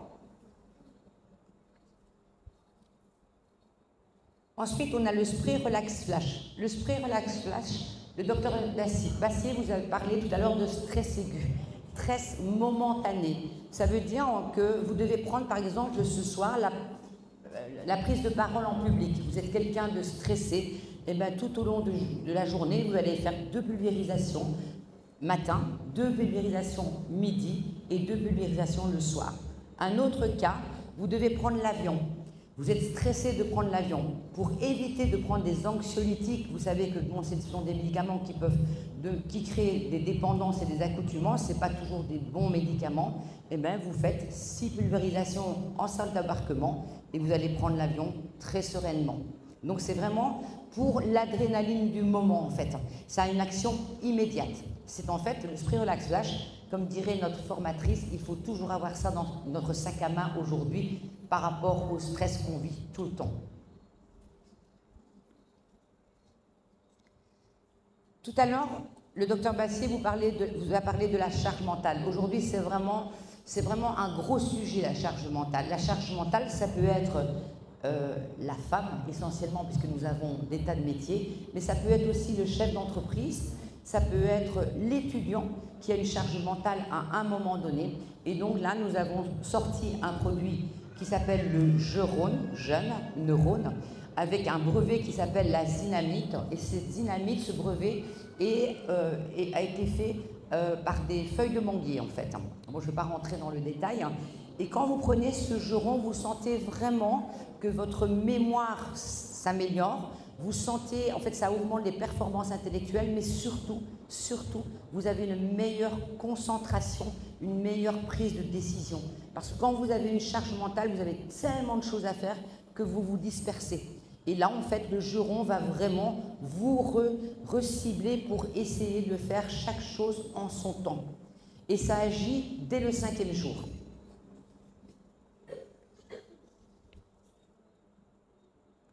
Sérène. Sérène, en fait, c'est l'anxiolytique naturel. Grâce au Sérène, vous allez pouvoir éviter de rentrer dans le circuit des anxiolytiques. Quand je dis anxiolytique, je suppose que vous connaissez tous le Xanax, par exemple. En fait, quand vous commencez les anxiolytiques, n'oubliez pas que vous êtes dépendant et vous créez une accoutumance. Le Sérène, au contraire, vous le prenez, mais vous pouvez l'arrêter du jour au lendemain. Ce n'est que des plantes. Et là-dedans, vous avez une plante qui s'appelle l'ashwagandha. C'est vraiment une plante adaptogène qui réduit vraiment le stress et qui améliore la résistance physique et mentale. Un événement, par exemple, vous perdez un être cher, rien ne vous empêche, vous n'accepterez jamais le deuil, mais pour vous préparer à un deuil, vous pouvez prendre du Sérène pendant 1 semaine, 2 semaines, 1 mois, jusqu'au moment où vous vous sentez mieux, sans créer de dépendance. D'accord? Recommandation, c'est 3 comprimés de la même façon que Relax, 2 matins, 0 à midi, 1 soir, 1 matin, 1 midi, 1 soir, mais toujours celui du soir, très important, pour préparer le sommeil, parce que si votre taux de cortisol, je crois que le docteur Bassier vous en a énormément parlé, si votre taux de cortisol est élevé le soir, vous ne dormirez pas. Vous pouvez prendre autant de mélatonine que vous voulez, le cortisol sera plus fort que la mélatonine. Donc avant de trouver le sommeil, il faut régler votre cortisol, il faut éviter le stress. Votre Sérène, vous pouvez l'associer. Vous pouvez l'associer pour éviter la fatigue mentale mais aussi physique en associant, en donnant du relax avec les magnésiums qui sont dedans ou aussi de la mitochondrie pour retrouver suffisamment de vitalité. Contrôle fort, ça c'est vraiment le produit qui va éviter de rentrer dans le circuit des antidépresseurs. Ça va, en fait, on va vous aider dans la dépression légère à la dépression modérée. C'est vraiment pour soutenir un métabolisme énergétique et pour vraiment vous aider dans l'équilibre émotionnel pour éviter de rentrer dans la dépression vraiment forte. Donc c'est vraiment le signal d'alarme que le docteur Bassier vous a donné tout à l'heure et vous pouvez éviter de rentrer dans les antidépresseurs grâce au contrôle fort. Quand vous prenez le contrôle fort et si vous voyez que ça ne peut pas vous aider, à ce moment-là, il faut aller vraiment voir un professionnel de santé parce que là, vous avez un problème beaucoup plus profond et là, ça ne sera pas suffisant les produits de micronutrition. Là, je vais vous parler de sommeil. Quand vous avez réglé votre problème de stress, puisque je vous ai dit, n'oubliez pas que le cortisol est plus fort que la mélatonine, quand vous avez réglé vos problèmes de stress, on peut penser au sommeil. On peut avoir soit la difficulté de s'endormir, ou soit on s'endort facilement, mais on se réveille à 2 h du matin ou 3 h du matin, et la nuit est terminée, je n'arrive plus à m'endormir. 2 sortes de produits. Vous avez d'abord le Somnispray. Le Somnispray, donc c'est celui-ci. C'est un produit sublingual qui agit dans 15 à 30 minutes après de pulvérisation et qui va vous créer une locomotive artificielle qui va vous permettre de vous endormir alors que d'habitude vous avez des difficultés à vous endormir. Ensuite, vous avez l'autre qui s'appelle le sommeil LP. Le sommeil LP, c'est sommeil à libération prolongée. Vous allez prendre donc vous n'avez pas de problème pour vous endormir, mais à 2-3 h du matin, vous vous réveillez et là, vous ne dormez plus, votre cycle est terminé. Le sommeil à libération prolongée va vous permettre de faire une nuit de 7 à 8 heures. Si vous avez géré votre stress avant, j'insiste là-dessus. En fait, c'est un comprimé bicouche qui va d'abord libérer une première couche de mélatonine avec du magnésium et 4 heures après, la deuxième couche va se libérer automatiquement avec de la poudre d'Escolzia pour pouvoir continuer votre nuit de 6 à 8 heures. Mitochondrie vitalité, vous avez 2 sortes. Vous avez mitochondrie et mitochondrie gold. Mitochondrie, c'est tout ce que vous avez besoin quand vous manquez d'énergie. Les mitochondries, le docteur Bassier vous a expliqué qu'il y en avait énormément, qu'il fallait les soigner. Et en fait, le mitochondrie seul, c'est tous les nutriments que la mitochondrie a besoin pour que vous retrouviez votre énergie pour fabriquer vos 40 kg d'ATP. Et la mitochondrie gold, c'est la même chose, si vous voulez, que mitochondrie, mais on a ajouté du PQQ. Et le PQQ, en fait, c'est le starter du moteur de votre voiture. En plus, on va soigner tout ce qui est fonction cognitive. D'accord ? Et ensuite, là, c'est en fait une autre gamme, c'est la mycothérapie. Donc en fait, c'est les apports nutritionnels par les champignons. Donc là, nous avons un champignon qui s'appelle le Cordyceps prime. Et celui-là, c'est vraiment un champignon qui a démontré une efficacité cliniquement prouvée sur la vitalité et la performance physique. Attention, ce champignon a tellement de succès que nous sommes en rupture jusqu'au mois de janvier. Parce qu'en fait, il a vraiment démontré une vitalité et pas que. Il améliore la fonction pulmonaire, la fonction rénale, la fonction thyroïdienne, la libido, la quantité et la qualité des spermatozoïdes. Mais je ne vais pas rentrer dans les détails. J'ai dit que je ne rentrais pas dans les détails. Voilà, j'ai été assez brève. Pourquoi? Parce qu'il est tard. Cassandre va prendre la parole. En tout cas, si jamais vous voulez des renseignements plus complets sur la supplémentation, vous avez mon prénom et vous avez mon numéro de téléphone. Je réponds au WhatsApp à toutes les questions nécessaires puisque je ne voulais pas être longue ce soir. Évidemment, tous ces compléments alimentaires se trouvent en pharmacie mais ne sont pas remboursables. Attention. Ok? Voilà, je vous remercie et je vais passer la parole à Cassandre.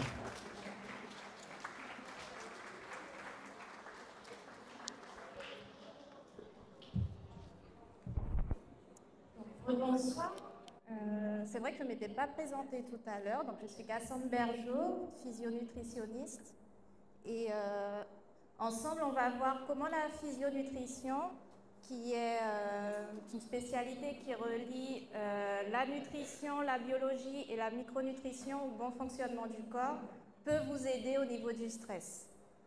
Donc, comme vous l'avez vu, lorsque le stress devient chronique, le cortisol augmente et donc il augmente en permanence et au lieu d'être ponctuel. Donc, vous vous rappelez des conséquences: manque de concentration, irritabilité, fatigue nerveuse, troubles digestifs, diminution de l'immunité sur le long terme.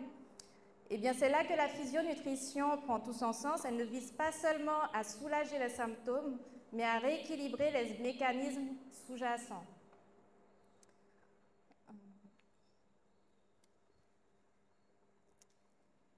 Donc bien sûr, il faut d'abord penser à une alimentation équilibrée. Donc par alimentation équilibrée, parce que chaque repas doit être une opportunité pour nourrir notre cerveau. Donc on va favoriser les protéines de qualité, bien sûr, les aliments riches en tryptophane, comme les bananes, les œufs, les légumineuses, les graines, tout ce qui va être graines de courge, graines de chia, graines de lin, le sésame, etc. Et puis, bien sûr, limiter les excédents, le café, le thé noir, et ne pas oublier de s'hydrater, surtout qu'on est en Guyane, il fait chaud, on transpire souvent. On conseille en moyenne 2 litres, mais comme je vous ai dit, il fait chaud, je vous conseille un peu plus.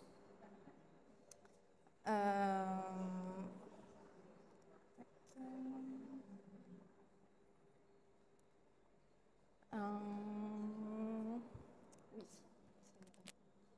Donc, souvent quand on parle de bien manger, on se dit oui, mais non, moi j'aime bien manger, on est guyanais, on mange du riz, on mange machin, j'ai envie de bien manger, j'ai pas envie de me priver, forcément. Donc je vous ai fait un petit exemple de menu du jour qui peut agir sur votre stress et qui est adapté à la Guyane. Donc au petit déjeuner, vous pouvez vous faire un smoothie maracuja avec quelques graines de chia. Donc là, vous aurez un apport léger en protéines et en oméga 3. Au déjeuner, un poisson grillé, du riz complet, les lentilles et quelques légumes. Le mieux, c'est de la moitié de l'assiette avec les légumes vapeur. En collation, des fruits frais, on en a plein, la goyave, la mangue et une poignée de noix. Et pour le dîner, Jérôme sauté, œufs et avocat. Ça vous plaît? Ça va? Oui. Sauf que, comme on l'a vu, dans le stress chronique, l'assiette ne suffit plus. On appelle ça le pompage biologique, puisque le stress va provoquer des déficits qui... Qu'est-ce que je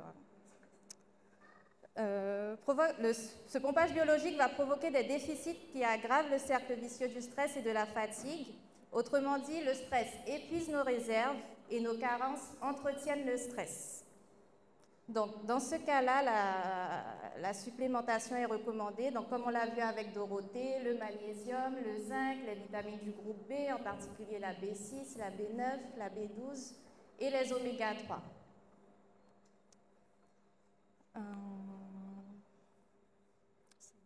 J'ai un peu.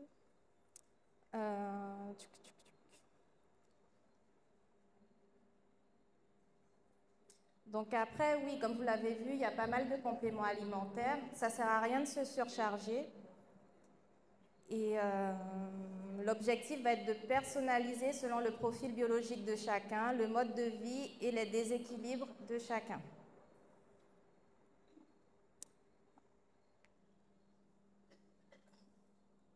Donc c'est ce que je disais. Donc retrouver sa vitalité, ce n'est pas juste retirer l'absence de fatigue. C'est, pour la restaurer, la physionutrition va agir sur 3 leviers. Donc il me semble que le docteur Bassier en a parlé, donc on va faire court. L'équilibre du système nerveux grâce aux micronutriments et aux plantes adaptogènes comme l'ashwagandha que Dorothée a présenté dans le Sérène par exemple. La restauration mitochondriale pour relancer la production d'énergie cellulaire et l'harmonie du microbiote intestinal, puisque la sérotonine dont on a parlé tout à l'heure est fabriquée à 80% au niveau digestif. Donc pour conclure, retenons que le stress, l'anxiété et le sommeil perturbé ne sont pas une fatalité. Grâce à la physionutrition, on dispose aujourd'hui d'outils scientifiques et naturels efficaces pour soutenir le corps dans ses capacités d'autorégulation. En combinant une alimentation adaptée et une complémentation raisonnée, une hygiène de vie équilibrée, on peut vraiment retrouver une vitalité durable et surtout une meilleure qualité de vie. Donc je vous remercie pour votre écoute. J'ai essayé de faire court parce que oui, il fait tard, mais je reste disponible pareil pour des conseils plus personnalisés ou autres questions. Est-ce que vous avez des questions? Si vous avez des questions, vous pouvez lever la main, le bras, le doigt, ce que vous voulez. Il est où le... Ah. Si tu veux, je vais passer donner deux mains. La question? Vous avez tout compris ce qui s'est passé? Alors attends. Est-ce que ça vous a plu? Ah.